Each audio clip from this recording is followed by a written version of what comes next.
Jemaah rahimakumullah, sebelum saya memulai khutbah ini, mari kita mengisi shaf yang terdepan lebih dahulu. Karena begitulah Rasulullah SAW mengajarkan kepada kita tentang tertib Jumat. Tidak ada bahu yang dilewati oleh jemaah.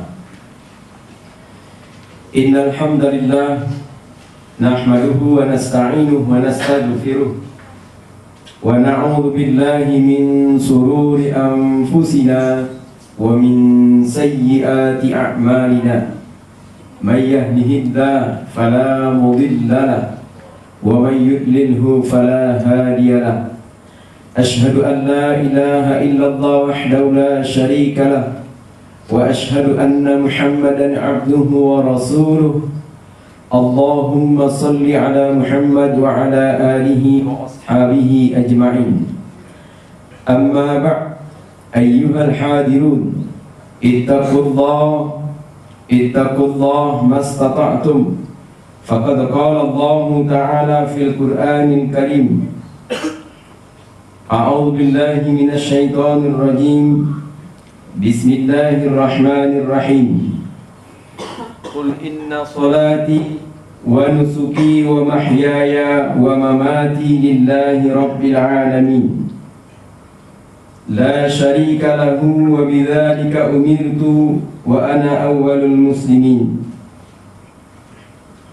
Katakanlah wahai Muhammad, sesungguhnya Tuhanku, sesungguhnya salatku, ibadahku, hidup dan matiku hanya untuk Allah, Tuhan seluruh alam. Tidak ada sekutu baginya. Dan demikianlah yang diperintahkan kepadaku. Dan aku adalah orang yang pertama berserah diri. Sadaqallahul azim wa sadaqallahu rasuluhun nabiyil karim. Wa nahnu ala dhalika minasyahidin wa syakirin. Walhamdulillahi rabbil alamin. Sidang Jumat rahimakumullah, mari kita bersyukur kehadirat Allah subhanahu wa ta'ala. Allah yang masih menghimpunkan begitu banyak kebaikan kepada kita. Allah yang masih mengalirkan kasih-Nya buat kita. Jamaah rahimakumullah, hingga akhirnya nanti seluruh nikmat, seluruh kebaikan akan dipenuhi oleh Allah subhanahu wa ta'ala untuk kita. Itu artinya jemaah rahimakumullah, Allah segera akan memanggil kita. Salawat serta salam buat Rasulullah sallallahu alaihi wasallam, buat keluarganya, sahabatnya dan seluruh umatnya yang masih peduli dengan agama yang mulia ini. Jamaah, sebagai pesan khutbah, saya berpesan kepada diri saya dan kepada kita semua, mari kita bekali diri kita dengan nilai-nilai ketakwaan. Karena sungguhnya jemaah rahimakumullah, harga kita di sisi Allah subhanahu wa ta'ala adalah sejauh mana nilai-nilai takwa bisa kita implementasikan dalam kehidupan keseharian kita.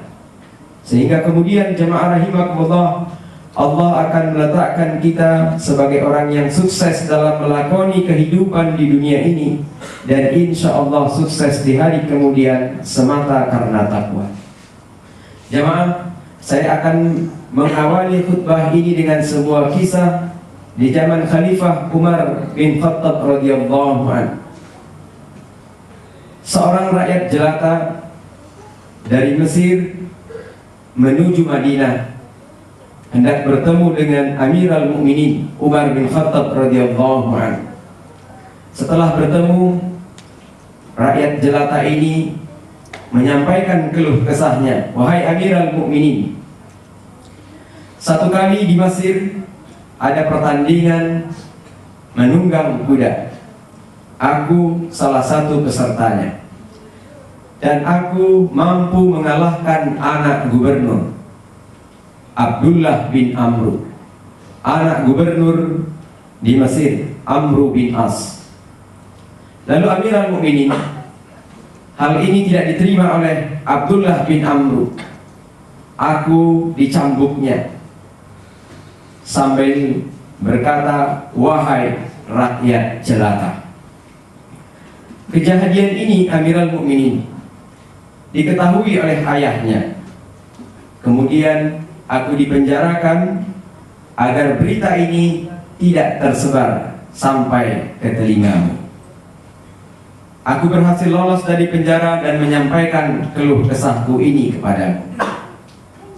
Jamaah rahimakumullah, lalu Amirul Mukminin menulis sepucuk surat yang ditujukan kepada Amru bin As, gubernur Islam di Mesir. Surat itu mengundang Amru bin As bersama anaknya Abdullah bin Amru untuk datang di musim haji tahun itu. Jamaah rahimakumullah, setelah prosesi haji selesai, maka dipanggillah Amru bin As bersama anaknya. Dipanggillah rakyat jelata tersebut. Diberikan oleh Umar bin Khattab cambuk dan diperintahkan oleh Umar untuk mencambuk anak gubernur tersebut. Maka dicambuklah anak gubernur ini. Setelah dicambuk anak gubernur ini, Umar bin Khattab radhiyallahu an memerintahkan untuk sekalian mencambuk ayahnya, Amru bin As. Tapi rakyat jelata ini menyampaikan, "Aku sudah cukup untuk mencambuk anaknya." "Wahai Amru," kata Umar bin Khattab radhiyallahu an, "kenapa kau perbudak manusia padahal ia dilahirkan oleh ibunya dalam keadaan merdeka?" Jamaah rahimakumullah, sesungguhnya ibadah haji itu mengajarkan kepada kita inti ajaran agama ini, tauhidul ibadah wa tauhidul ummah, kesatuan pengabdian kepada Allah dan kesatuan umat. Lihatlah jemaah rahimakumullah, setiap hari kita bertakbir dengan takbir yang sama, kita ruku dengan ruku yang sama, kita sujud dengan sujud yang sama. Bahkan jemaah rahimakumullah, ketika nanti saudara-saudara kita di hari Arafah wukuf di Arafah, Rasulullah SAW mensunnahkan kepada kita untuk wukuf di sini dengan cara saum sunnah Arafah. Dari kesatuan ibadah inilah kemudian jamaah rahimakumullah akan lahir kesatuan umat. Jamaah rahimakumullah, dalam sejarah perjalanan umat ini sesungguhnya setidaknya ada 3 hal yang menyebabkan tercerabutnya ukhuwah, yang menyebabkan tercerabutnya persaudaraan yang telah begitu lama, begitu banyak energi yang dibuang oleh Rasulullah SAW, yang dikeluarkan oleh Rasulullah dan sahabat untuk menyatukan umat ini. Ketiga hal itu jamaah rahimakumullah. Yang pertama, faktor keturunan. Berapa banyak jemaah rahimakumullah orang merasa tinggi sebenang karena ia terlahir sebagai darah biru katanya. Inilah yang melahirkan penjajahan, gerakan eugenik misalnya, gerakan yang bertopeng ilmu pengetahuan, yang menyatakan bahwa bangsa kulit putih berhak untuk menjajah bangsa kulit berwarna. Merasa ada kelebihan dikarenakan keturunan jamaah rahimakumullah, ini merupakan kesombongan. Satu kali Abu Dzar Al-Ghifar radhiyallahu an menghardik Bilal bin Rabah, "Wahai anak perempuan hitam." Begitulah hardikan Abu Dzar Al-Ghifar kepada Bilal bin Rabah, dan didengar oleh Rasulullah sallallahu alaihi wasallam. Terlalu kata Rasulullah sallallahu alaihi wasallam. Tidak ada kelebihan orang Arab terhadap orang ajemu, orang di luar Arab, kata Rasulullah Sallallahu Alaihi Wasallam. Nanti kata Rasulullah, siapa yang sombong di padang mahsyar akan dikecilkan oleh Allah Subhanahu wa Ta'ala bentuk tubuhnya bagaikan debu-debu dan diinjak-injak oleh seluruh manusia. Jamaah rahimakumullah, seketika itu kemudian Abu Dzar Al-Ghifar radhiyallahu anhu meletakkan dahinya di tanah, memohon ampun kepada Allah Subhanahu wa Ta'ala, minta maaf kepada Bilal yang telah dihinakannya. Karenanya jamaah rahimakumullah, kalau hari ini kita merasa lebih tinggi dibandingkan saudara-saudara kita dikarenakan keturunan yang kita miliki, maka bersiap-siaplah nanti di padang mahsyar Allah akan menghinakan kita. Karena sesungguhnya jamaah rahimakumullah, sombong itu adalah pakaian Allah. Allah Maha Besar, Allah mampu untuk memakai pakaian kesombongannya. Kalau hari ini kita memakai pakaian kesombongan itu, kebesaran pakaian itu untuk kita yang kecil ini, jamaah rahimakumullah. Yang kedua, jamaah rahimakumullah, setelah keturunan adalah kekuasaan. Berapa banyak jemaah rahimakumullah dikarenakan orang mempunyai wewenang, lantas ia membuat keputusan-keputusan yang sewenang-wenang. Perilaku ini jemaah rahimakumullah adalah perilaku Fir'aun laknatullah alaih. Karena Fir'aun laknatullah alaih pernah membuat keputusan yang sewenang-wenang, mengangkat satu kaum di kalangan umatnya pada tempat yang lebih tinggi dan menghinakan kaum yang lain dari golongan rakyatnya pada tempat yang sangat-sangat hina. Begitulah kerjaan Fir'aun. Jamaah rahimakumullah, karenanya siapa saja yang mempunyai wewenang, lalu dengan wewenangnya itu ia melakukan tindakan sewenang-wenang, sesungguhnya ini berkontribusi untuk mencerabut ukhuwah umat ini.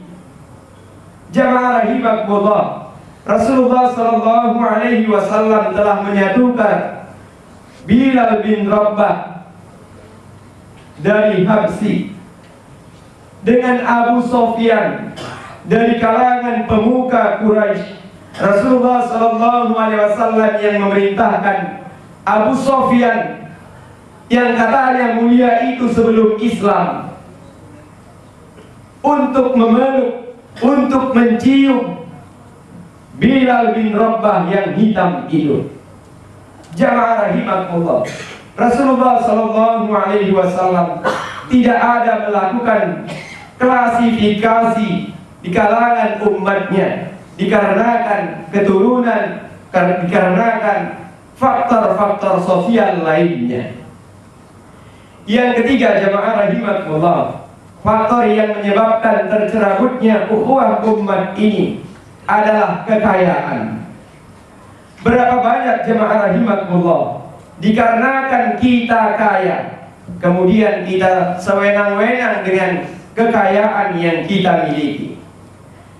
Kita bertutur lembut dengan kawan-kawan kita yang mempunyai kehidupan yang sama dengan kita, tapi kita sanggup memaki tukang kebun kita, kita sanggup memaki pembantu kita, kita sanggup memaki supir kita. Karena kaya jamaah rahimakumullah, orang kemudian bisa melakukan apapun. Karena kaya, hukum pun kemudian bisa dibeli. Karena kaya,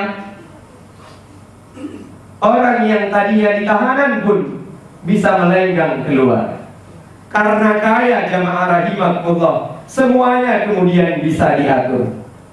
Jamaah rahimakumullah, Perilaku ini jamaah rahimakumullah yang hari ini berlaku di negeri ini dengan uang 100 juta rupiah per bulan jamaah rahimakumullah, seorang tahanan bisa melenggang keluar tahanan. Itu terjadi di negeri ini jamaah rahimakumullah. Atau jangan-jangan selama ini ia sebenarnya tidak ditahan jamaah rahimakumullah. Inilah yang kemudian jamaah rahimakumullah menimbulkan tercerabutnya ukhuwah ini, menimbulkan adanya kesenjangan-kesenjangan di kalangan kita. Ada orang yang untuk memenuhi makan anak dan keluarganya mencuri buah jarak misalnya jamaah rahimakumullah, itu harus diberikan hukuman yang sesungguhnya jamaah rahimakumullah. Hukuman itu bagi kita merupakan hukuman ketidakadilan. Jamaah rahimakumullah, ketidakadilan inilah yang kemudian menyebabkan tercerabutnya ukhuwah ini. Ketidakadilan itu jamaah rahimakumullah disebabkan paling sedikit ketiga faktor yang saya sebutkan tadi jemaah rahimakumullah. Ini musim haji jemaah rahimakumullah. Karenanya bagi kita, bagi siapa saja yang sudah menunaikan ibadah haji, mari kita mengambil sisi lain hikmah dari ritual haji itu, bahwa sesungguhnya Rasulullah SAW mengajarkan kebersamaan di kalangan umat ini. Dari berbagai bangsa, dari berbagai warna kulit, dan dari berbagai bahasa berkumpul di sana. Jika di sana kita kemudian berhasil untuk berukhuwah, pertanyaannya kemudian jamaah rahimakumullah, setelah pulang dari haji tersebut, adakah energi haji itu kemudian membekas untuk membangun ukhuwah yang sama di tempat kita pulang masing-masing? Kiranya khutbah ini jemaah rahimakumullah berkenan bagi saya, berkenan bagi kita semua. Barakallahu li wa lakum fil Qur'anil azim, wa nafa'ani wa iyyakum bima fihi minal ayati wal dzikril hakim, wa taqabbala minni wa minkum tilawatahu innahu huwal ghafurur rahim.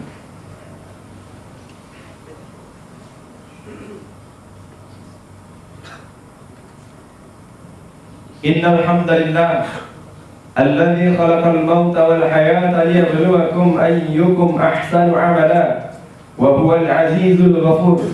Ashhadu an la ilaha illallah wahdahu la syarika lah wa ashhadu anna Muhammadan abduhu wa rasuluh.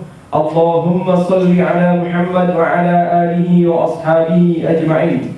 Amma ba'd, ayyuhal hajjun ittaqullah mastata'tum. Faqad qala Allah ta'ala fil Qur'anil Karim ba'da a'udzu billahi minasy syaithanir rajim. Bismillahirrahmanirrahim. Innallaha wa malaikatahu yusholluna 'alan nabi ya ayyuhalladzina amanu shallu 'alaihi wa sallimu taslima. Allahumma shalli wa sallim wa barik 'ala Muhammad kama shallaita sallamta 'ala Ibrahim wa 'ala ali Ibrahim fil 'alamin innaka Hamidum Majid.